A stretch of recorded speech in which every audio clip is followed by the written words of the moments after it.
conclusion, we think that structural change is very important. Individual action is very important, but also structural change, and so that's why we're trying to become a player on the political stage. Thank you very much. I should add another potential conflict of interest. I am a Wentworth voter, and I will be placing you above the major parties. All right, our third and final speaker to give their introduction before we move on to the discussion is Satya Marar. He is the Director of Policy at the Australian Taxpayers Alliance, and he's also a member of the Young Voices Advocate Program, which is an international group dedicated to helping young people get their voices out in international media. He is featured on radio and TV and has provided commentary on both state and federal budgets. His articles have appeared in the Daily Telegraph, the Herald Sun, the Hill Quillette, and Spectator Australia. And he's working currently on campaigns focused on lowering electricity prices and allowing smokers to access safer alternatives. So without further ado, Satya, please take it away. Hey guys, so one of the most difficult questions we get asked is what exactly do you do? Because this isn't the kind of industry where there's a set graduate program or, it isn't, there's no one word for it. I often tell people I'm a lobbyist because technically that is what I do. I lobby for certain ideas. The difference is, other than the fact that I don't get paid nearly as much as actual lobbyists do, is that I lobby for ideas because I believe in them. I work for the Taxpayers Alliance, so the ideas I support broadly, you guessed it, are ideas which stand up for the interests of my stakeholder group, being the taxpayers. We're not for profit. Now, that has advantage and disadvantage. The disadvantage is obvious. We don't have the kind of money a private company has. We don't have the kind of influence that a major political party has. And we don't work directly within the government, so it's our job to convince people of our ideas rather than working directly to make them actually implemented. The advantage, though, is we're able to deal with a far wider range of ideas than anyone else can. If there's an idea out there that is too controversial, the Overton window doesn't want to touch it. No political party wants to go with it because the truth is politicians are actually limited, right? A politician might have an idea they believe in, but if it's too controversial, they get voted out of office. A public servant is obviously quite constrained because they're dictated by the mandate of the department. Often a public servant completely disagrees with the government of the day, but they have to work towards implementing the government's policy. I have the luxury of being able to deal with ideas no matter how controversial they are. And it's my job to do the research, compile the work that academics and researchers do into reports and into opinion articles in the media to inform and change up the public conversation. And as part of that, I also appear on radio and TV. But we're more versatile than that. There's other things we can do too. So we do grassroots campaigns. One of our campaigns is called Legalize Vaping Australia. Vaping, or using an e-cigarette, is not illegal, but using nicotine in your vape is. Why is this a problem? It's a problem because smoking a cigarette, which someone is addicted to, is completely legal, yet this alternative, which is far, far safer for you, scientifically speaking, than the cigarette, is illegal. And that's a perverse thing. And what we've seen is in countries that have legalized, that have enacted this policy reform, the smoking rates are dropping massively in the UK, in the USA, across the EU. Meanwhile, in Australia, not many people know this, but since 2013, more people smoke today. And our rates are stagnating. There's not been a significant decline since then, even in terms of a per capita basis. And it doesn't make any sense because we've, enacted plain packaging of cigarettes. We put big, pictures of dead babies and shit on the cigarette packets. Surely that's going to convince people, right? And we've created the world's most expensive cigarette packets because surely making people pay more is going to make them give up. But it's not working.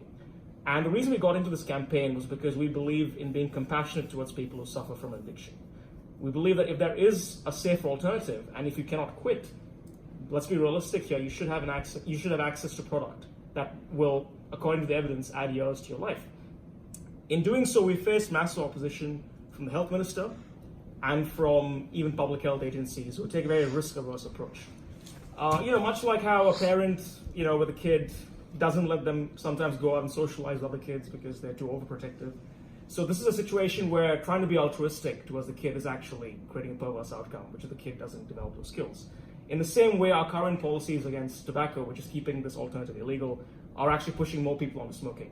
So in terms of scale, this has a lot of potential for good, which is number one, you save people's lives, you improve their health, but number two, people lose a ton of their money in tobacco taxes. It's very regressive. The poor will often sacrifice food and essentials to be able to afford cigarettes. So for us, it's about informed consumer choice. And, taxpayers, people who smoke and suffer from an addiction, pay so much in tax. Let's get them off their dangerous habit so, we can save them some money as well. So in terms of how that's actually played out, well, solvability, 2 years ago, I would have put solvability quite low, right? Because not many people understood the issue. It's a niche issue. No one's going to change their vote because one party says, I'm going to legalize vaping.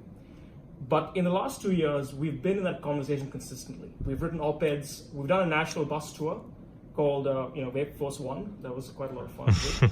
People drove thousands of kilometers just to meet us and say, hey, what you guys are doing is great. I could be arrested for doing what I'm doing, vaping with nicotine. But, I'm able to chase my grandkid now. So, seeing that impact in real life, was quite surprising for me because even I didn't expect that. But today, we actually got enough politicians in the party room because, if you're in the Liberal Party, you can't explicitly disagree with the health minister. We got them to actually confront him in the party room. I can admit this now because it got leaked to the media.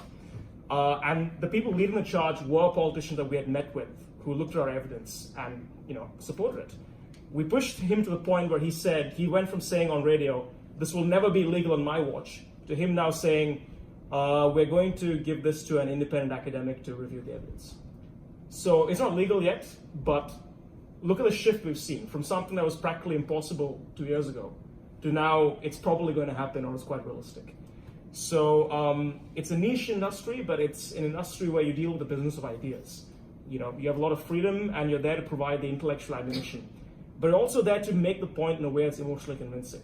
If I just told you a bunch of statistics about tobacco, you'd be like, okay, that makes sense, but you don't really care about the issue. But if you know it's going to help, if you know it's going to help a friend of yours, or your father, or your mother, or someone who smokes have better life, if we can show you, we got a guy who's better at numbers than I am. I'm shit with numbers. I'm all wordy. To create a calculator that shows you how many years of your life you could add if you switch from smoking to vaping. And by using all these creative tools, we're able to convince people on both the logic and the emotion.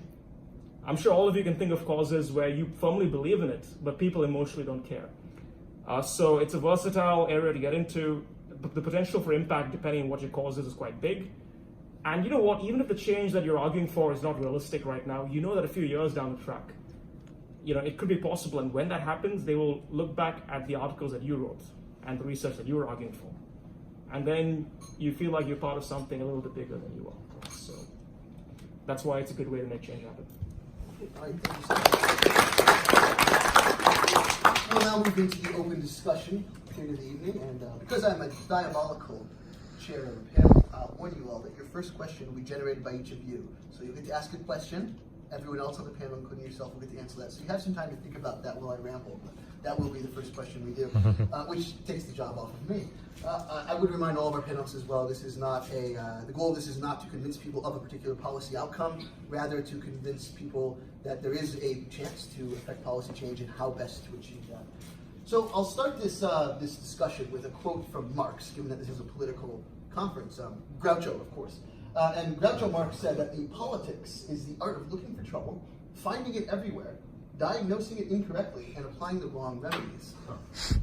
So now that we've all meditated on that for a while, is anyone ready to step up and come up with their question for the other panelists, or would you like me to throw one to you before you go? Just stick your hand up if you want to go. There you go, Satya. What's your question for the panel? Sure. You have to be the first one to answer. So this is for you, Andrea. So you're with a minor party that doesn't currently have any senators or any seats. Correct. But you obviously pick elections strategically, knowing that you're probably not going to win them. Could you take us through what the value of that is for your cause? Yeah, so the value for the Science Party at the moment in running in elections is to get the word out there that we exist. A lot of people don't know that yet. And I'm just going to digress for a moment and say that the mainstream media machine is really geared towards the existing big players that are deemed newsworthy. So I won't dwell on that. But also We think the value of us being there is to send a signal that if, typically 2% of people are voting for the Science Party in an election. That's 2% of the vote that the major parties are looking to pick up. And if they want that 2%, and they often do, they've got slim margins in a lot of seats, then they should be looking to see why people are voting for us instead of them. Thank you very much for that answer. And I would add to that that the voting rules for minor parties were actually changed prior to the last election, which made it much harder for minor parties to gain success. The rules for the Senate. The rules for the Senate, yes, thank you very much. So there's no longer voting tickets, group voting tickets. So it has made the actual challenge of getting elected harder. But many of the minor parties, including the Science Party, have stuck around and put in a really good effort despite that change. So thank you very much for that answer, and Satya for the question. James, since you weren't part of that, you're next up, so it's your question for the panel. So you've both mentioned the Overton window and the fact that a lot of the important decision-making and influence doesn't happen actually in the sort of party political sphere, but behind closed doors or in the way that the Overton window shifts based on, the more popular media, even if your party isn't necessarily influencing that directly. How do you see both of your organisations best suited to avoiding the oversimplification of a lot of your core issues that can often happen once something does enter the media sphere and then get reinterpreted by the major political parties into policy? Sure. Look, when you see a tsunami coming at you, you have three ways of dealing with it, right? You can either get the hell away from there as soon as you can, you can try to go around it, or you can grab your surfboard and ride that, right? It's like the whole Bruce Lee thing, use your opponent's strength against you. So what we do is sometimes we just say, look, it's inevitable that people are going to oversimplify this issue.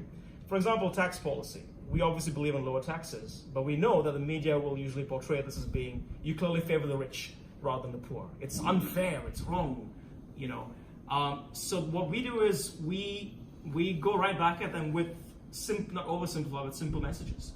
We use the language of our enemies against them. So we say, no, we don't want lower taxes. We want fair taxes. Why should someone lose 50% of their income in tax?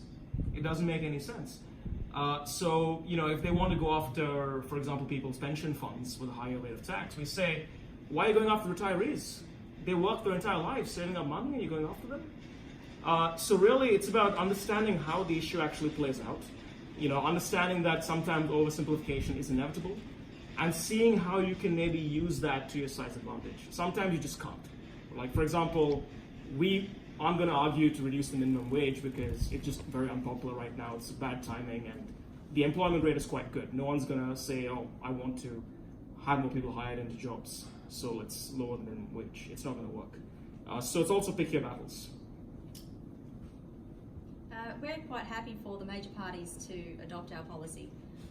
We'd love to get elected, but the next best thing is if someone who is already in office takes our policies, because what we want to see is that change happening. And if that policy gets simplified, then, well, as long as it's better than nothing. So take the issue of climate change at the moment, for example.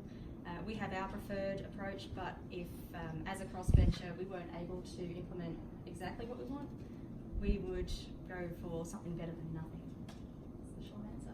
That's good. So if I could summarize, that would be, it sounds like pick your battles, but also don't let the perfect be the enemy of the good is the kind of thing. James, did you want to field an answer to that question? I suppose, the devil is in the details would be my simple answer to that question, is that often you might get your ideological headline at the expense of a lot of the good that you were looking for in the first place. So it's not a matter of the perfect and the good so much as the impact and the diffusion of cash through the public service and consultants and no actual outcome. So it is a tricky one to make sure that people stay both on topic and on message and reach the outcomes that you are angling for in the first place, rather than a very expensive consultant who might not come out with the answers you're hoping for. Yeah, there's also risks, if I can just jump in for another 10 seconds, that, for example, I know this is not supposed to be a policy discussion, but we see deep problems with the My Health Record, the electronic health record. We're a proponent of health records, but not the way this is done, such that it's an example of what we think is worse than nothing. So that, if you're going for 100% and you can get 50% implemented, great, but not if we don't want minus 50%. because there's the risk of reputational damage to that outcome in the first place. That once it's been tried once and failed, you might never get that chance again. Yeah. Thank you very much. Do you have a question you'd like to ask the panel? Well, I do actually just have a question for James about how the public